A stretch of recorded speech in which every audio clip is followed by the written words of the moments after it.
Sir, அதாவது அவங்க வேலையே எப்படின்னா, கூட்டணியில் இருப்பவர்களை ஒழுங்காக இருக்கும் வரை பார்ப்பார்கள். ஏதாவது அவர்களிடம் ஒரு கருத்து மாறுபாடு இருப்பதுன்னு தெரிந்தால் அந்த அந்த கட்சியே கலகலத்து செய்து விடுவார்கள், இல்லாமல் செய்து விடுவார்கள்.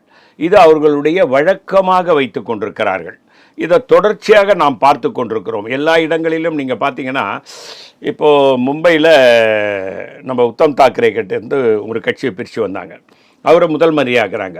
2வது தடவை வெற்றி பெறும்போது அவர் தானே முதல் மந்திரி ஆக்கியிருக்கணும். ஆக்குனீங்களா?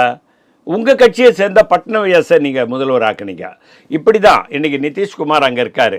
நிதிஷ்குமாருடைய பதவிக்கு மேலே கழுத்துக்கு மேலே கத்தி தொங்கிட்டு இருக்கு. அவருடைய ஆதரவு இருந்தால் கூட அவர் எப்படி வழிக்கு கொண்டு வரணும்னு தெரியும். இப்போ ஒரு 30 நாளில் உங்களுக்கு பதவி போய்டுன்ற சட்டத்தை கொண்டு வந்திருக்காங்கன்னா அது எதிர்கட்சிகளை மிரட்டுறதுக்கு இல்லை, உங்கள் கூட கூட்டணியில் இருக்கக்கூடிய நிதிஷ்குமார், திரு நாயுடு அவர்களுக்கு கூட மிரட்டுறதுக்கு தான்.